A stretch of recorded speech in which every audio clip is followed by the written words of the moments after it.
ذلك أدنى أن يعرفن فلا يؤذين وكان الله غفورا رحيما. إلهي سبحانه وتعالى dumarku wuxuu u sameeyey khaasatan kuwa iimaanka leh miise iyo qiimo iyo qaayo aad iyo aad u weyn. waxaad ka fahmi kartaa waajibaadka ilaahay dusha ka saaray subxaana wa tacaala. waxaad ka fahmi kartaa qiimaha dumarka loo yeelay sida ilaahay u amray subxaana wa tacaala inay ku dadaalaan xirashada xijaabka iyo dharka islaamiga ah. ilaahay asagoo tilmaamaya ayuu yidhi yaa ayuha nabiyu nebigaanow qul liaswaajika gabdhahaaga waxaad ku dhahdaa qul liaswaajika wa banaatika iyo wa nisaa'i almu'miniin xaasaskaaga la hadal. waxaad la hadashaa gabdhaha aad dhashay, waxaad la hadashaa gabdhaha mu'minaadka ah ama wiilasha mu'miniinta gabdhaha u jooga dhammaan oo amar sii. waxa la amray ma aha walaalayaal inay dirca qaataan. waxa la amray ma aha walaalayaal inay isqaawiyaan. waxa la amray ma aha inay tabaruj iyo bannaanbax sameeyaan. waxa la amray ma aha inay kalaabyada iyo meelaha aroosada ka ciyaaraan. laakiin maxaa la amray yudniina calayhinna min jalaabiibihinna, is-astura oo isqariya. waayo gabdhuhu waxaa lagu tilmaamaa waxa ugu qaalisan bay ka mid yihiin ee adduunka jooga. waxyaabaha aadka loo jecel yahay ayay ka mid yihiin ee adduunka jooga, si uusan nin kasta si sahla u helin, si uusan nin kasta gacanta ugu taagin, si qof kasta uusan ugu hanqal taagin ayaa waxa qaaliga ah ee dhaymanka ah ee dahabka ah meel asturan baa la geliyaa. sidaa darteed dumarka islaamka ah waxa uu ilaahay ku sharifay inay jalaabiib qaataan. waxa uu amray inay xijaabka islaamka labistaan. waxa uu amray inaysan iska dhigin badeeca raqiis ah. walaalayaal sida la fahmi kara maanta waxaad arkaysaa qaawanaashii bay wax fiican u maleeyeen, qaabdaradii ayay u maleeyeen wax wanaagsan. wax walba oo rabbi idin amray qiimahiinaa ku jira, war sharaftiinaa ku jira. gabdhaha muslimaadka u isxijaaba, war ilaahay ka cabsadee jalaabiibta qaata, war ilaahay ka cabsadee is-astura, war ilaahay ka cabsadee amarka ilaahay qaata subxaana wa tacaala.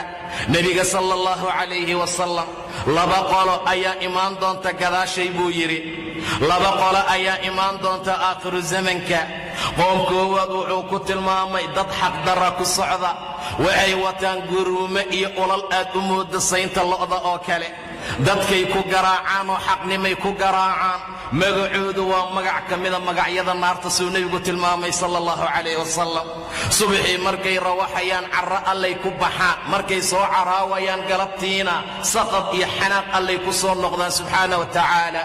qoomkaasi waa qoom macruufahoo la yaqaano. qoomka labaad rasuulku wuxuu yidhi waa nisaa, waa dumar kaasiyaad ah, caariyaad ah, maa'ilaad ah oo mumiilaad ah.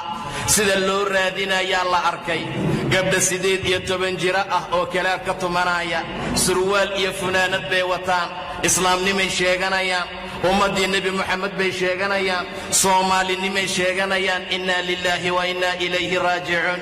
waa 18 jir, waa 17 jir, waa wax ka sii yar iyo wax markaa ka weyn. waa dumar dhar qaba haddana qaawan buu yidhi nebiga sala allahu calayh wasalam. nimcada allay labisan yihiin, shukrigeeday ka qaawan yihiin. dharfiskooda iyo jasadkooday dhinac banneeyaan, dhinacna way qariyaan. gabdhaa imaan doona ayuu rasuulku dhahay sala allahu calayhi wasalam. waa dhar la'yihiin haddana dhar bay qabaan, dirac bay wadataa, sadrigeedaa la dareemi karaa, la sifayn karaa, caddaan iyo madow iyo guduud, wax allaala waxa uu yahay. waxaa la arkayaa silsilada iyo katiinada u xihan. waa dumar noocaas ah, dadka ayay iilaan, ayagana xaqay ka iila yihiin. ummadday leexinayaan buu dhahay ilaah subxaana wa tacaala. waxay ka leexinayaan xaqa iyo taacada iyo diinta alleh. raggii maanta in badan dumar baa fidneeyey, waxayna ku fidneeyeen amarka allay qaadan waayeen, waxay ku fidneeyeen xijaabkay labisan waayeen, waxay ku fidneeyeen catar iyo barfuun ay bannaanka la soo baxeen, waxay ku fidneeyeen hadal jajaban oo aad iyo aad u jilicsan, waxay ku fidneeyeen wax allaala wixii cadaab alle lagu heli lahaa subxaana wa tacaala. dumarow in badan xishooda, war dumarow xaqii taacada alle ku dadaala. mujtamaca dumar baa laga fiiriyaa, hadday hagaagaan mujtamacu waa hagaagaa. dumarku hadday xumaadaan mujtamaca intiisa kale way xumaadaan. mucaawiya ibn abi sufyaan baa mimbarka nebiga ku istaagay, baashaan burukaday dumarku qaataan buu gacanta ku qabtay. wuxuu yidhi ahlulmadiina aaway culimadiinii, war aawa dadkii xaqa dadka gaarsiinaayey, war aawa dadkii diinka ilaahay dadka gaarsiinaayey. bahashaan markay dumarku yeeshaan ayaa la halaagaa. rasuulkuna xadiis ayuu ku yidhi adduunku waa macaan yahay, macaanka carabkaa jecel saad la socotaan. adduunku wuu cagaaran yahay, cagaarkana indhahaa jecel. labadaba adduunkaa lagu soo kulmiyey. ilaahay khaliif ayuu idinkaga dhigay asagoo raba inuu eega kayfa tacmaluun, saad ugu camal qabanaysaan. fattaqu ddunyaa wattaqu nnisaa, warka cabsada adduunka, dumarkana ka cabsada. fidnadooda aad iyo aad uga cabsada. war qabta in badan oo guryaha geliya, war in badan u diida tabarrujkii safarka maxram la'aanta, war in badan ha u oggolaanina inay bannaanka u soo baxaan ayagoon xijaabnayn, war wax badan ha u oggolaanina inay meelaha fisqigaa aadaan, war wax badan ha u oggolaanina. waayo fidno tii ugu horaysay ee reer bani israa'iil ka dhacday dumarkay uga timid. way isqaawiyeen sida kuwayna maanta isu qaawiyeen, maxalla ayay samaysteen siday kuwayna maanta u sameeyeen, aroosyay ka ciyaareen sida kuwaynay uga ciyaaraan, buraanburo iyo waxaan qiimo badnayn bay diin ka dhigteen say kuwayna diin uga dhigteen. in badan walaalayaal aad iyo aad u xakameeya naftiina, in badan jalaabiibta islaamka qaata. war aayad ilaahayoo magaalada maraysa noqda yudniina calayhinna min jalaabiibihinna oo kursigan ku fadhisa, yudniina calayhinna min jalaabiibihinna oo bas raacaysa, yudniina calayhinna min jalaabiibihinna oo fasal gelaysa ka soo baxaysa, yudniina calayhinna min jalaabiibihinna la guursanaayo oo aqalkeeda loo sii kaxaynaayo, yudniina calayhinna min jalaabiibihinna oo suuqaa ka adeeganaysa. noqda walaalayaal, in allaala intaad ku dadaashaan xijaabka ilaahay danihiina ku dadaala. saad isu qaawisaan baa naarta lidinku qaawinaya, saad diinta alla u nacdaan bay jannadu inid nacaysaa, saad cadaabka iyo saad xumaanta iyo fisqiga iyo qaawanaashaa u jeclaataan yaa ibliis iyo shaytaan idin jeclaanayaa haddii kale. rasuulku intaa wuxuu ku daray waa iilan yihiin, xaqana dadkay ka iilayaan. war ka warrama gabar ziina leh oo qurux leh oon jalbaab wadanin, afka guduud marsatay, dirac khafiifa ku socota ama surwaal iyo shaati wadata, laamigaa intay ku soo baxda raggu say noqonayaan walaalayaal. sow ma arkin 7 jeer inay gadaal idiin soo eegayaan, sow ma arkin inay idin fiirinayaan. waa maa'ilaad, way iilan yihiin, dadkiina xaqay ka iilayaan. war sabab ha u noqonina ragga inay cadaab galaan, war sabab u noqda raggu inay hanuunaan. mar allaala marka jilbaabkeeda iyo xijaabkeeda iyo hanaankeeda iyo taacada allay ku dadaalaysa la arko, yay malaa'igtu ku faraxdaa, xasanaad loo qoraa, rabbi jeclaadaa, shaydaanku ka cararaa. laakiin kuweenna maanta shaydaan baa saaxiib la'a. war saaxiibnimada shaydaanka gooye, xiriirka ilaahay hagaajiya. sidaa darteed ayuu rasuulku intaa ku daray, waxaad moodaa madaxooda ratiga geela ah ee baadiyaha daaqa kuruskiisa oo kale oo iilan. wallaahi inay jannada alla galaan iska daaye, xataa carafteeda heli maayaan buu dhahay sala allahu calayh wasalam. naag walboon jilbaaban inay janno alla gasha daaye, xataa udugeeda heli mayso. naagtaan xijaabanin hooyadkeedu waa jahannamo. tii xijaabka qaadan weysa alla agtiisa carray ku leedahay, tii xijaabka qaadan weysa waxaa dhaxulla looga dhigayaa cadaabka. mid allaala midda xijaabka qaadan weysa waxaa tacaam looga dhigayaa dariic iyo zaquuma iyo geedaha alla tilmaamay subxaana wa tacaala. waxa la cabsiinayo oy adduunka ku cabaysay sharaab buu ahaa.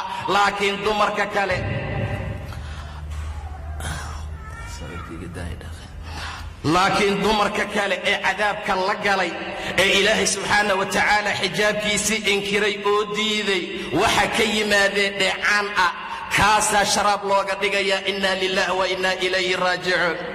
rasuulka sala allahu calayhi wasalam dumarka in badan ayuu la hadlay.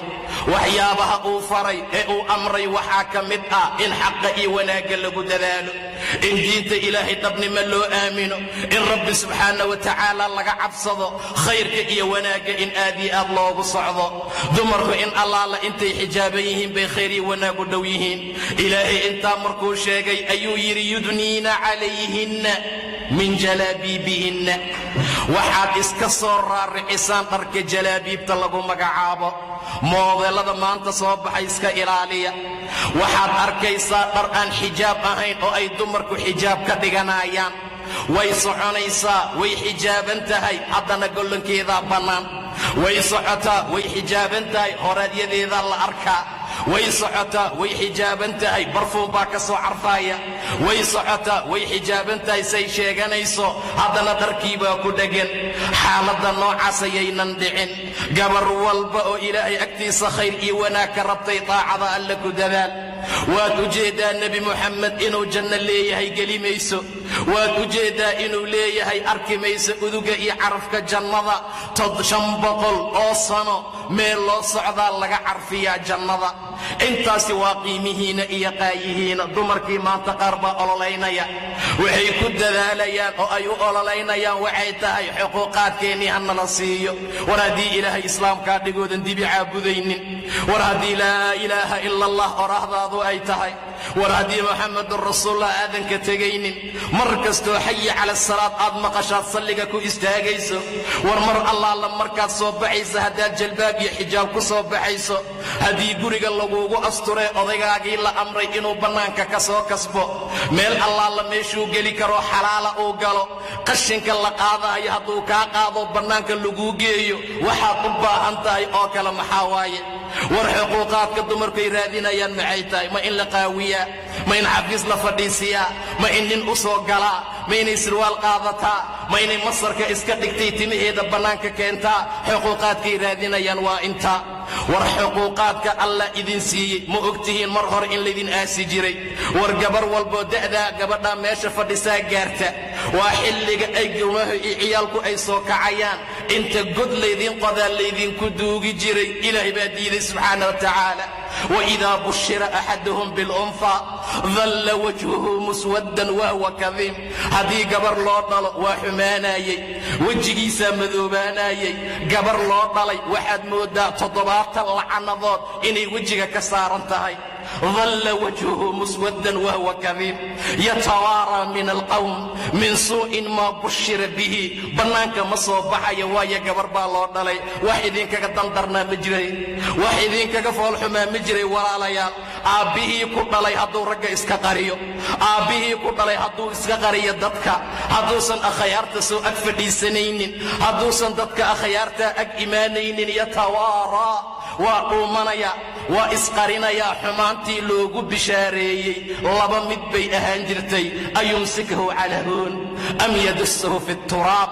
inuu ciidda isaga duugo waxaan xunee dhashay, inuu carrada isaga aasa ayadoo nool intaa ka bacdi, amase inuu iska haysto ihaano iyo dulli asagoon hadalkiisa la qaadanin. labadaa mid ayay ahaan jirtay buu yidhi ilaah subxaana wa tacaala.